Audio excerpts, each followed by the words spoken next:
I keep a notebook by the phone, not for messages, for dates, who called, what time, how long it lasted.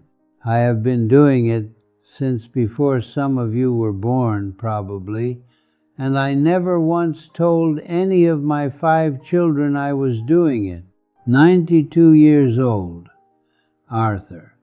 Nobody has called me that in a store or a waiting room in years. It is always sir or young man, which is a joke old people tell each other. 92. And I still write things down the way I did when I was drawing load calculations for a living. Old habits do not retire when you do. I want to tell you about the notebooks. 9 of them now, in the drawer of the nightstand on my side of the bed. That is not a small thing to say, my side of the bed, when there has not been another side in a good while. Eleanor's side is still Eleanor's side. I do not know how else to say it. We built this family in a house up on the hill road, the one with the maple out back that I put in the ground myself the spring before our oldest was born. Eleanor picked the kitchen apart and put it back together twice over the years until it was exactly what she wanted. And by the time she got it right, we already had all 5 of them running through it. Owen first, then Nora, then Daniel, then Louise, and Marianne last. The year the kitchen finally suited her. There was a tire swing on that maple for years, the rope gone gray and stiff by the time Marianne was the only one still small enough to want it. Owen used to say he was too old for it by 11, and used it anyway when he thought nobody was watching. Daniel had a habit, even as a boy, of going quiet in a crowded room and then saying the one thing everybody else had been circling around and had not said yet, a habit that used to make Eleanor laugh and cover her mouth with her hand. Dinners in that house were loud enough that neighbors used to comment on it, not unkindly. I coached Little League most of a decade. Eleanor ran the school committee for 6 years running. I worked long hours through my 30s and came home late, plenty of nights, but I came home. We were not people who talked about our feelings. Where I come from, love looked like showing up. You coached the games. You sat through the recitals. You worked the long hours and came home anyway. I believed, for most of my life, that showing up taught a person something permanent. I believed presence was a kind of inheritance, the way a house is, or a name. I do not believe that anymore. Not the way I used to. Eleanor died on a Tuesday, in the winter, a handful of weeks after the doctors found what they found. I am not going to tell that part today.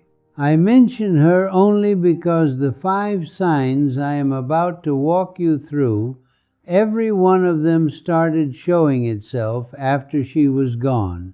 Or maybe they had already started, and I just did not have her left to catch what I was missing. She was the one who noticed things. I was the one who measured them. Turns out those are not the same skill. My children are grown now, out in the world, doing well by every measure anyone would put on paper. Owen's out west. Nora's a few states over, some government building I have never seen the inside of. Daniel's an hour or so north in an apartment I have visited twice. Louise stayed close, 40 minutes, maybe less if the lights are with you, and Marianne, the baby, 20 minutes. 20. I want you to sit with that number for a second, because I did, for years, without understanding what I was sitting with. The first sign is the quiet one.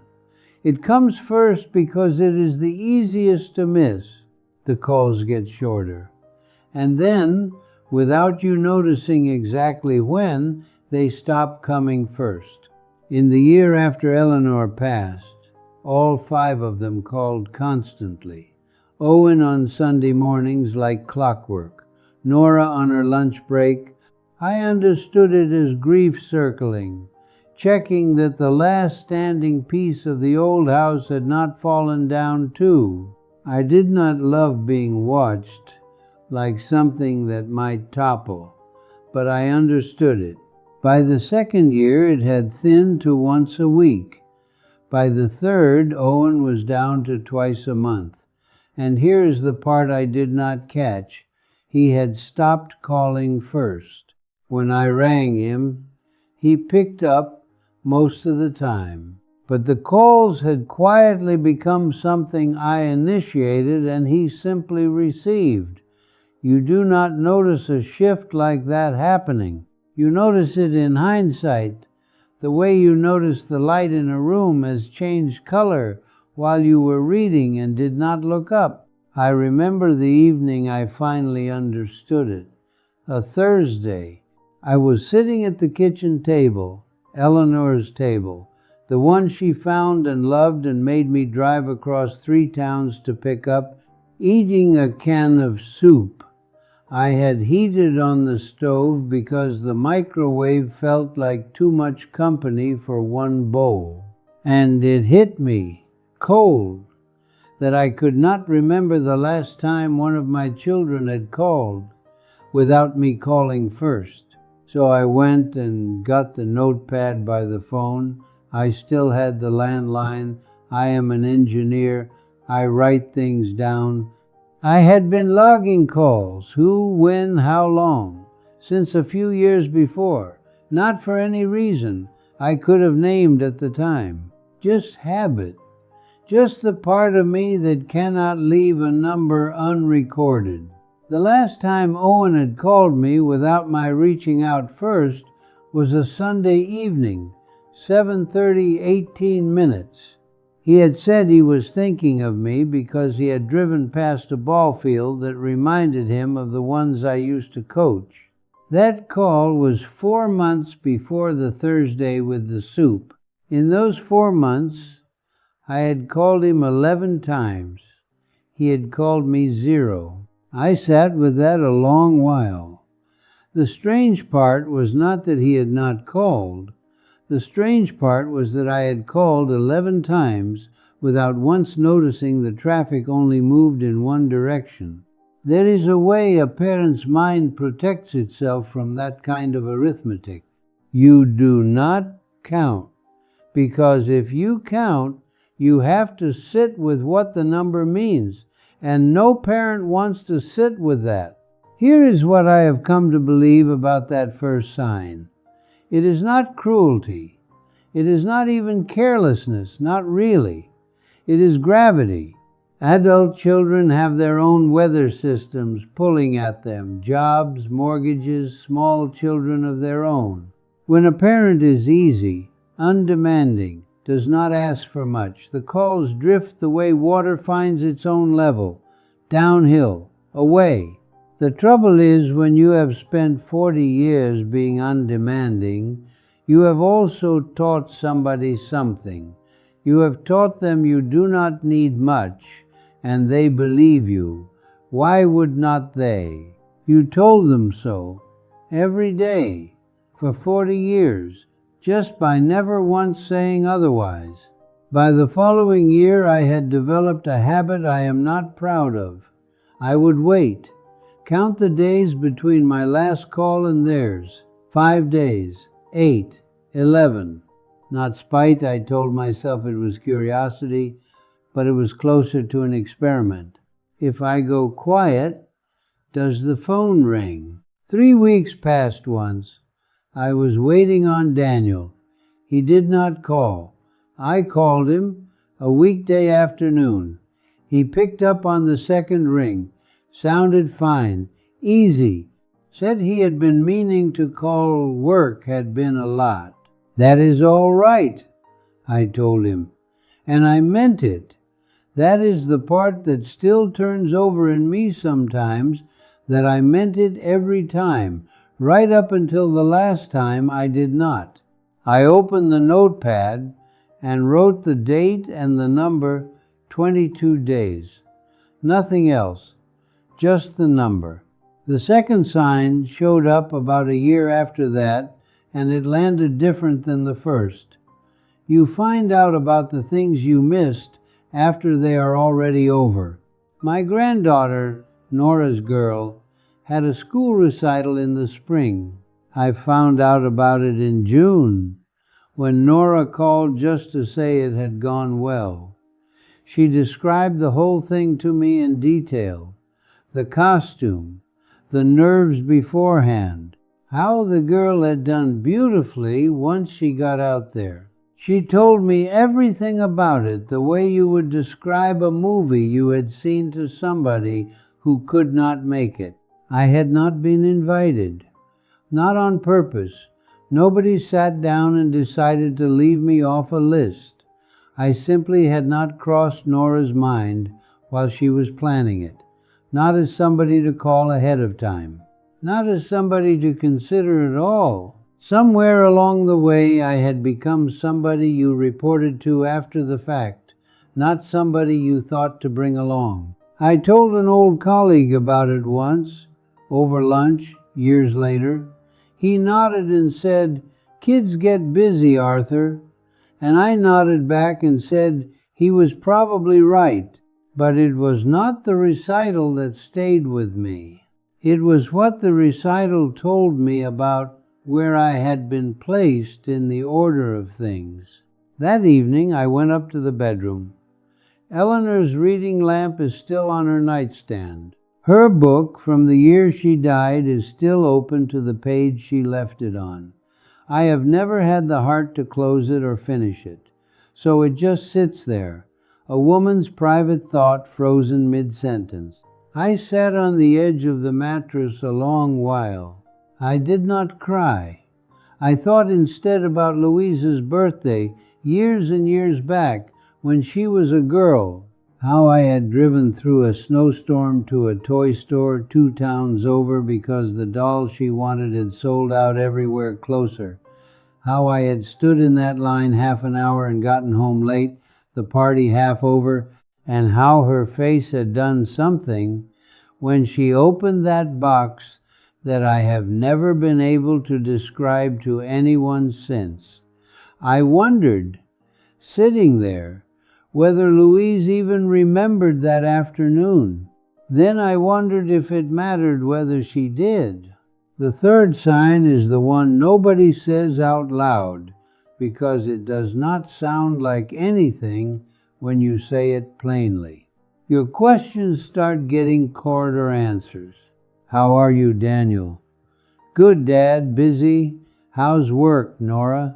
Crazy, but good. They are not lying to me. Every one of those answers is technically true, but they are the answers you would give somebody you pass in a hallway at the office, not somebody you trust with the real thing underneath. Somewhere around that time, I realized I had not had an actual conversation, the kind where somebody tells you something they have not told another living soul because they want your real answer, not your polite one. With 3 of my 5 children in years, Owen used to do that. In his 20s, he would call me confused about something, a job, a woman, whether to move across the country, and he wanted to know what I actually thought. The last time he told me something that mattered, he had called to say he had gotten a promotion, and underneath the good news he admitted he was scared, he was not ready for it, scared they would all see through him eventually. I told him they had promoted him because they saw exactly what I had always seen in him. There was a pause. Then he said, "Thanks, Dad. That was the last real conversation the 2 of us had for a long time." I still find that hard to fully believe, but it is what the notebook says, and the notebook does not have feelings about it one way or the other. The 4th sign nearly slipped past me entirely, because it is not an absence of anything. It is a stopped question. Nobody argues with your opinion anymore or dismisses it. They simply stop asking for it in the first place. Louise redid her whole kitchen a couple years back. I found out when I visited and walked into new countertops, new cabinets, a completely different layout, all of it well done, all of it expensive. At no point in the months of planning had it occurred to her to ask me, a man who spent 38 years telling other people whether their walls could hold weight, what I thought about any of it. She showed it to me proud as anything. I ran my hand along the countertop and told her it was beautiful, and I meant that too. But I drove home and wrote in the notebook, kitchen, not asked. I have turned that one over more than the others, if I am honest. I wonder sometimes whether I made my own opinions feel like corrections rather than help, somewhere back along the line, whether the part of me that looks at a room and sees its structure before its warmth had quietly trained my own children not to invite me into their decisions. I do not have an answer to that. I have had years to sit with the question, and I still do not. What I do know is that once they stopped asking, they also stopped including me in the thinking behind things. And once you are no longer part of somebody's thinking, you are not really part of their present anymore. You are part of their history, filed, settled, done. There is a smaller thing that happened around the same stretch of years that I almost did not mention because it sounds like nothing. My children started finishing my sentences for me, not unkindly. Gently, the way you finish a thought for somebody whose opinions you have memorized so thoroughly, you do not need to hear them fresh anymore. Dad's going to say the porch needs painting, Louise said once at a cookout, before I had even opened my mouth, and the whole table laughed, and I laughed too. Because it was true, I probably would have said exactly that, but I went home and wrote it down anyway. Not because she was wrong, because I realized, sitting in the car in my own driveway, that I had become predictable enough that nobody needed to actually listen to me anymore. They already knew what I would say, so they said it for me and the conversation moved on without me in it. None of this happened in one dramatic afternoon. I want to be clear about that, because it would almost be easier if it had. There was no blow-up, no holiday where somebody said something unforgivable and everybody drove home furious in the dark. When Eleanor's estate was settled, there was not much to fight over, and the five of them split what there was without a single argument between them. I cannot point to one afternoon and say, that is where it broke. It was quieter than that, and quiet, I have come to learn, is a much harder thing to survive than noise. You can argue with noise, you can point at it, name it, fight it. Quiet is just absence. You cannot confront an absence. You can only feel the shape of what it used to hold. The fifth sign is the one that finally made the whole picture legible to me, and it is the hardest one to say plainly, though I have tried to say it to myself in these notebooks more times than I can count. When you visit, you feel like a guest in a house that used to be yours by right. I flew out to see Owen a while back. He and his wife have a beautiful place. Glass, open rooms, nothing like the house on the hill road. She had made up the guest room properly. Folded towels at the foot of the bed. A little basket of travel soaps and shampoo on the dresser, the kind you would find in a hotel off the highway. I stood in that doorway with my suitcase and understood, before I had even set it down, exactly what room I had been placed in. That evening they had people over for dinner.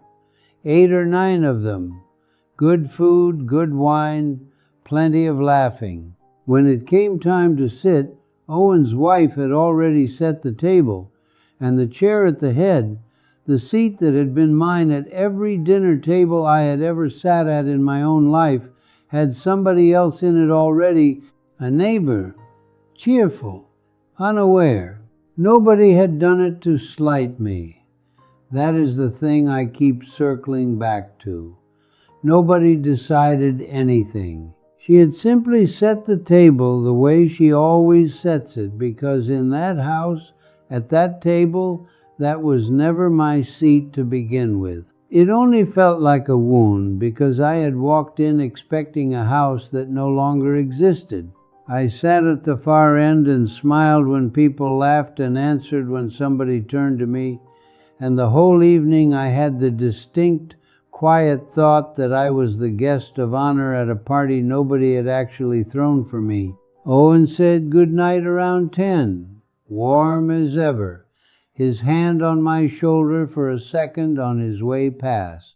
I went up to the guest room with the hotel towels and lay in the dark a long time, staring at a ceiling that was not mine, 3,000 miles from a house that was too big now for just me, thinking that I had never in my life felt more alone in the presence of one of my own children. Something happens to you, lying in a room like that at my age. You stop asking whose fault it is. The question just quietly leaves the room on its own.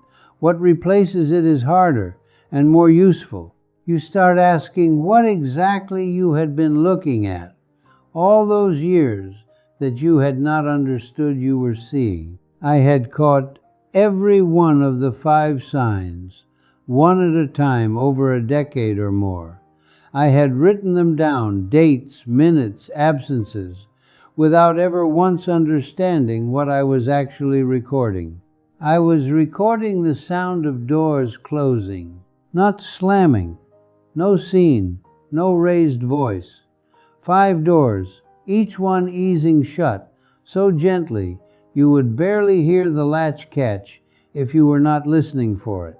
Lying in that guest room, I understood that the last one had shut while I was looking the other way, telling somebody on the phone for the 1,000th time that it was all right. Not long after that trip, I had a small scare with my heart.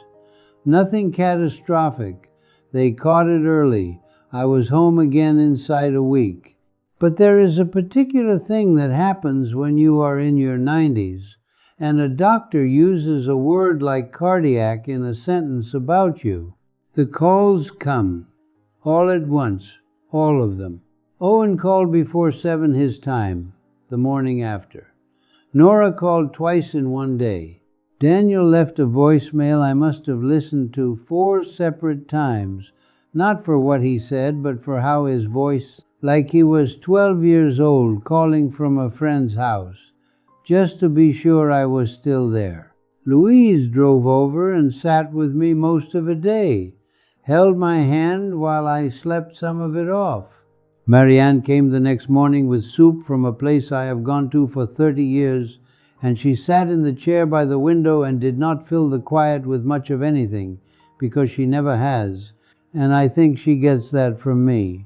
I looked at my youngest, 40-some years old by then, something careful and a little sad sitting around her eyes, and I thought about all 5 signs at once.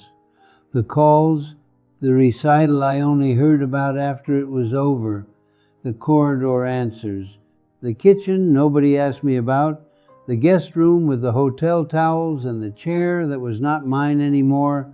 I did not bring any of it up, not that week, but once I was steady again, I called each of them, one at a time, and instead of asking for an explanation or an apology, I asked one question, the same question every time. I said, "Tell me something real." To Owen I said it plainly. "I do not want a report. Tell me something real." There was a long pause on his end. Then he said, I do not know how to talk to you, Dad. I never really did. I always figured you just understood everything without needing to be told. I am 92, I told him. I understand very little without being told. He laughed, a small, real sound, the kind that only comes out when something true has just been named out loud for the first time. Then he said, I thought you were always fine. I sat with that a moment. Always fine. Never seemed like I needed anything. Always said it was all right. And there it was, laid out plain. 3 words I must have said to my children 1,000 times over 40 years. That is all right.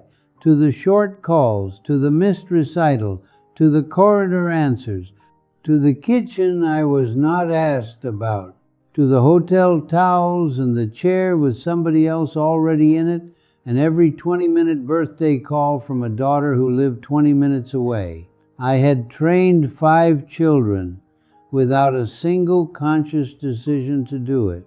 To believe their father required nothing at all. A structure, load-bearing, no needs of its own. I am not telling you this so you will be angry at my children. That is not what this is. This is an accounting of a mistake I made across a very long stretch of time without once knowing I was making it. I thought I was being strong, undemanding, not a burden. That was the word I never let myself say out loud, but always carried somewhere underneath. Burden. So I made myself smaller and quieter, year after year, until I had taught 5 people that their father was somebody you checked on from a distance, not somebody you came home to. Some of them have found their way part way back since. Owen and I have had 3 real conversations in the years since that phone call. 3, which does not sound like much until you remember we had had almost none in the decade before it. Nora sent me a video not long ago of my granddaughter performing again, all grown now, studying theater somewhere. In the message underneath it she had written, I should have thought to bring you to the first one, Dad. I am sorry. 2 sentences. Years late, I read it 4 times through. Daniel has not called. Not in 6 months now. I have sent a couple of texts, left 1 voicemail, and I am doing something with the silence this time that does not come naturally to me at all. I am not filling it. I do not know if the phone will ring. I am 92 years old, and 6 months is not an abstraction to me the way it might have been at 60. I feel the weight of every one of those months differently now, but I know this much. If Daniel does call, I am not going to tell him it is all right.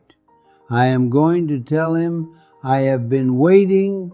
If you saw yourself somewhere in those 5 signs, in calls that got shorter, in things you heard about only after they had already happened, in the corridor answers, in the questions that quietly stopped coming, in the particular cold of being a guest in a house you used to be the reason for, I want you to hear one thing plainly.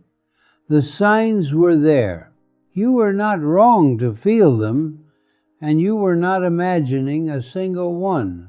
And the fact that nobody sat down and decided any of it, that it all just happened the way water finds its way downhill, does not make the quiet any less real. It also does not mean the story is finished. I spent 38 years finding the place in a building where the load had been set down wrong, where some beam was carrying weight nobody ever designed it to carry. That is usually where the failure starts. Not out of malice, out of a wrong assumption somebody made a long time ago with good intentions and never went back to check. Families are not so different, as it turns out. Tonight I got the notebook out again, turned to a clean page, wrote the date at the top the way I always do, and then I just sat there a while, pen in my hand, not writing anything after it. Left the rest of the page blank. Set the pen down next to the phone, the way you would leave a door unlocked for somebody who might still come home. Then I turned off every light in the house except the one over the kitchen table, and I went to bed.